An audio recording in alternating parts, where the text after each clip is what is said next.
챕터 1. 오래된 친구들. 사람은 가장 가까운 자리에서 가장 큰 비밀을 만들곤 합니다. 오늘은 30년 지기 사이에서 시작된 균열의 첫 장면을 들려드릴게요. 58세의 한 남자가 있었어요. 토목회사 이사로 퇴직을 앞두고 안정만을 꿈꾸던 사람이었죠. 매일 아침 7시에 일어나 같은 길로 출근하고 같은 식당에서 점심을 먹는 것이 그의 일상이었습니다. 그에게는 군대부터 함께한 친구가 있었어요. 훈련소에서 옆자리에 앉았던 그 인연이 벌써 30년째 이어지고 있었거든요. 그 친구의 아내는 언제나 형수였습니다. 결혼식 주례를 서달라고 부탁받았을 때부터 아이들 돌잔치마다 꼬박꼬박 참석했던 그런 관계였죠. 야, 이번 주말 우리 집에서 전어의 막걸리다. 친구의 목소리에는 여전히 부산 사투리가 섞여 있었어요. 서울 온 지 20년이 넘었는데도 말이에요. 알았어. 근데 형수는 요즘 가게 일 바쁘지? 늦게까지 하던데. 바빠도 온다. 우리 셋이 보자. 오랜만에 제대로. 그는 핸드폰을 귀에서 떼며 미소를 지었어요. 친구네 집 모임은 언제나 편했거든요. 형식적인 인사도 눈치 볼 것도 없는 자리였으니까요. 그런데 그날은 조금 달랐습니다. 평소보다 일찍 도착한 그를 맞은 그녀의 표정에 뭔가 어색한 기운이 흘렀어요. 인사를 나누며 악수를 할 때도 안부를 물을 때도 그녀의 눈빛이 이상하게 오래 머물렀습니다. 요즘 어떠세요? 퇴직 준비는 잘 되고 있고? 뭐 별거 있나? 정리할 것들이나 천천히 정리하고 있어. 부럽네요. 저희는 가게 때문에 언제 쉴 수 있을지 모르겠어요. 그녀는 앞치마를 두르며 부엌으로 향했고 그는 거실 소파에 앉아 친구를 기다렸어요. 평범한 대화였는데도 왠지 마음 한구석이 이상했습니다. 그녀가 저희라고 하지 않고 저희라고 했던 것, 그리고 그 미묘한 한숨 같은 것이 신경에 걸렸거든요. 전어 굽는 냄새가 집안을 가득 채우기 시작했어요. 지글지글 기름에서 튀는 소리, 잔을 꺼내며 부딪히는 소리, 그리고 친구가 현관문을 열고 들어오는 소리까지. 익숙한 금요일 저녁의 풍경이었죠. 야, 벌써 왔네. 오늘 일찍 끝났나? 응, 현장 점검만 하고 나왔어. 형수 혼자 준비하게 둘 수 없지. 친구는 양복 재킷을 벗으며 그의 어깨를 툭 쳤어요. 그들만의 인사법이었습니다. 30년이 흘러도 변하지 않는 그런 것들이요. 막걸리 잔이 오가기 시작했고 옛날 이야기들이 하나둘 나오기 시작했어요. 군대에서 있었던 해프닝들, 첫 직장에서 벌인 실수담들, 그리고 각자의 연애담까지. 세 사람은 금세 예전처럼 웃고 떠들었습니다. 그런데 친구가 갑자기 전화를 받더니 얼굴이 굳어졌어요. 미안, 거래처에서 급한 일이 생겼대. 나 좀 나가봐야겠어. 지금? 금요일 밤에? 어쩔 수 없어. 내일 현장 들어가는 건인데 문제가 생겼나 봐. 서영아, 미안해. 우리 친구랑 좀 있다가. 친구는 서둘러 재킷을 입고 나갔습니다. 현관문이 닫히는 소리와 함께 집안이 갑자기 조용해졌어요. 싱크대 앞에서 그릇을 정리하던 그녀와 테이블에 앉아있던 그 둘만 남았습니다. 손 다치셨어요? 그녀가 그의 왼손을 보며 물었어요. 어제 현장에서 철근에 긁힌 상처였는데 별것 아니라고 생각했던 걸 그녀가 알아본 거였죠. 현장 갔다가 살짝 별일 아냐. 그래도 소독은 하셨어요? 잠깐만요. 그녀는 부엌 서랍에서 반창고와 소독약을 꺼내왔습니다. 그리고는 그의 옆에 앉아 손을 조심스럽게 잡았어요. 아파요? 괜찮아. 소독약을 바르는 그녀의 손길이 생각보다 따뜻했습니다. 그는 왠지 손을 빼야 할 것 같았는데 그러지 못했어요. 그녀도 필요 이상으로 오래 그의 손을 잡고 있는 것 같았고요. 제 남편은 당신과 있으면 제일 밝아져요. 반창고를 붙여주며 그녀가 말했어요. 목소리가 평소보다 낮았습니다. 그야 오래된 친구니까. 30년이나 됐죠? 군대 동기라고 하셨던 것 같은데. 맞아. 훈련소에서 만났어. 그때 그 친구가 진짜 말랐었는데 지금 보면 웃겨. 그는 옛날 이야기를 꺼내며 분위기를 바꾸려 했어요. 그런데 그녀의 표정은 여전히 진지했습니다. 부러워요. 그렇게 오래 변하지 않는 사이라는 게. 형수도 그 친구랑 오래됐잖아. 15년? 17년이요. 근데 다르죠. 친구 사이랑 부부 사이는. 그녀의 말에 뭔가 쓸쓸함이 배어 있었어요. 그는 뭐라고 대답해야 할지 몰랐습니다. 괜한 말 했다가 이상해질까 봐서였죠. 짧은 대화 뒤에 길어진 침묵. 그때 현관문이 열리며 친구가 돌아왔어요. 야, 벌써 끝났나? 빨리 해결됐네.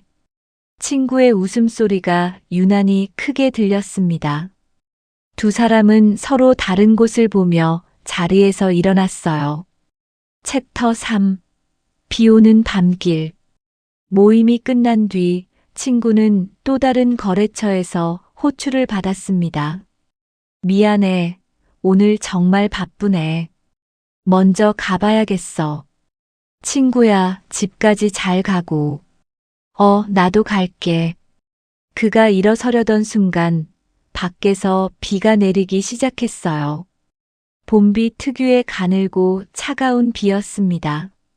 어머, 비 온다. 우산 가져오셨어요? 그녀가 창밖을 보며 물었어요. 아니, 날씨가 좋았는데. 제가 우산 하나 드릴게요. 제 남편은 차 있으니까 괜찮겠지? 친구는 서둘러 나갔고 그녀는 현관에서 우산을 꺼내 그에게 건넸어요. 가게 뒷문 잠그고 가야 해서요. 골목이 어두워요. 같이 걸으실래요? 지하철역까지만. 그래. 두 사람은 함께 밖으로 나왔습니다. 비는 생각보다 많이 내리고 있었어요. 그녀가 작은 우산을 폈고 그는 자연스럽게 그 옆에 섰습니다. 이렇게 서면 둘 다 젖겠어요. 좀 더 가까이. 그녀의 말에 그는 한 발짝 다가섰어요. 우산이 작아서 어깨가 거의 닿을 정도였습니다. 걸으면서도 둘은 어색해서 우산 끝을 잡았다 놓았다 했어요. 여기서 문 잠그고 갈게요. 잠깐만요. 그녀가 운영하는 작은 카페 앞에서 멈춰 섰습니다. 문을 잠그는 동안 그는 쇼윈도에 비친 둘의 모습을 보게 되었어요. 작은 우산 아래 나란히 서 있는 두 실루엣. 왠지 어색해서 고개를 돌렸습니다. 예전엔 셋이 참 자주 웃었죠. 다시 걷기 시작하며 그녀가 말했어요. 목소리에 그리움이 섞여 있었습니다. 그랬지. 친구 결혼 초기엔 거의 매주 만났었잖아. 요즘은 당신들끼리 더 자주 웃는 것 같아요. 그녀가 당신들이라고 말했습니다. 그 말 속에 오래 눌린 서운함과 설명하기 어려운 온기가 섞여 있었어요. 그는 뭐라고 대답해야 할지 몰랐습니다. 그 친구가 요즘 많이 바쁘지? 일은 늘 바빴어요. 근데 예전엔 집에서라도 웃었는데 요즘은 모르겠어요. 지하철역 입구에 도착했을 때까지 둘은 별말 없이 걸었어요. 그녀가 우산을 접으며 말했습니다. 우산은 다음에 만날 때 주세요. 조심히 들어가세요. 고마워. 형수도. 그가 지하철역으로 사라지는 걸 그녀는 한참 서서 지켜봤습니다. 그리고 나서야 자신의 차가 있는 곳으로 걸어갔어요. 다음 날 저녁, 평소보다 일찍 집에 도착한 그는 소파에 누워 TV를 보고 있었어요. 그때 핸드폰에서 카톡 알림이 울렸습니다. 3명이 있는 단톡방이었어요. 누군가가 사진 한 장을 올렸습니다.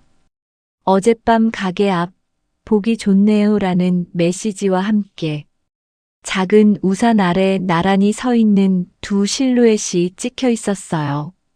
얼굴은 흐릿했지만 누군지는 알 수 있었습니다. 그의 심장이 쿵했어요. 누가 이 사진을 찍었을까요? 그리고 왜 단톡방에 올린 걸까요? 곧바로 친구한테서 전화가 왔습니다. 야, 이게 뭐냐? 목소리가 평소와 달랐어요. 차갑고 날카로웠습니다. 장난치지 마라. 비가 와서 우산만 같이 썼다. 그럼 왜 말이 없었냐? 함께 갔다고 한마디도 안 했잖아. 별일도 아닌데 뭘 말해. 너 먼저 나갔으니까 형수 혼자 보낼 수 없잖아. 그래. 그럼 이 사진은 뭐냐? 누가 이걸 찍어서 올린 거야? 그도 그게 궁금했어요. 단톡방을 다시 확인해 봐도 누가 올린 건지 알 수 없었습니다. 나도 모르겠어. 누군가 장난으로 올린 거 아냐? 장난? 이게 장난이야? 친구의 목소리가 점점 높아졌습니다. 야, 진정해. 별일 아니라고. 별일 아니라고. 너 정말 그렇게 생각해? 그는 할 말을 잃었어요. 실제로는 별일이 아니었거든요. 그냥 우산을 같이 썼을 뿐이었으니까. 하지만 친구의 반응을 보니 뭔가 잘못되어 가고 있다는 생각이 들었습니다. 친구야, 오해하지 마. 정말 아무것도 아니야. 오해? 오해라고? 전화가 끊어졌어요. 그는 한참 핸드폰을 들여다보았습니다. 그리고 나서 그녀에게서도 메시지가 왔어요. 미안해요. 괜한 오해 만들었죠. 제가 조심했어야 했는데 사진 누가 찍은 건지 모르겠네요. 죄송해요. 그는 오해라고 중얼거렸어요. 정말 오해일까요? 아니면 오해가 아닐까요? 자신도 헷갈렸습니다. 밤이 깊어졌지만 잠이 오지 않았어요. 그는 차를 끌고 나와 한강변을 달렸습니다. 와이퍼가 비를 긁어내는 소리를 들으며 생각에 잠겼어요. 그 소리 사이로 오래된 기억들이 스쳤습니다.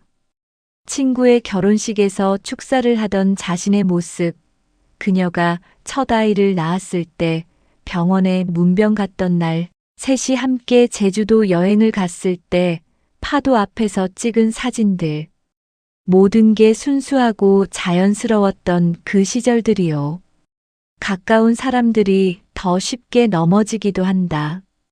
선을 알면서도 그 선이 따뜻해 보일 때가 있다. 혼자 중얼거렸어요. 정말 그런 걸까요? 아니면 그냥 자신이 복잡하게 생각하는 걸까요? 그때 핸드폰이 다시 울렸습니다. 친구의 두 번째 전화였어요. 그는 잠시 눈을 감았다가 전화를 받았습니다. 친구야. 목소리가 달라져 있었어요.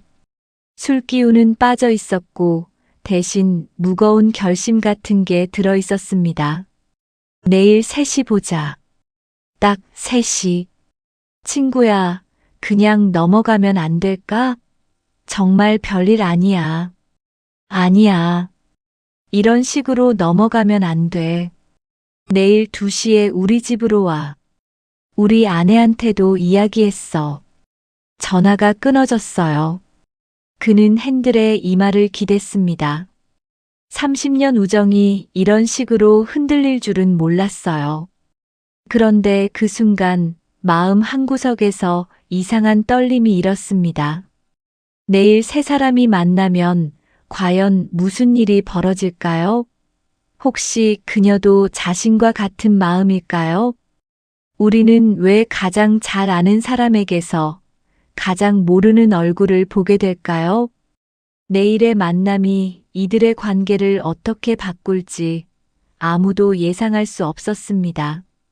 가장 가까운 자리에서 시작되는 금지된 감정. 30년 우정 위에 드리운 작은 균열이 과연 어떤 결말을 맞게 될까요? 다음 2화에서는 흔들리기 시작한 세 사람의 관계가 더욱 복잡하게 얽혀갑니다. 늦봄 극장 1부 여기서 막을 내립니다. 구독과 좋아요는 영상 제작에 큰 힘이 됩니다.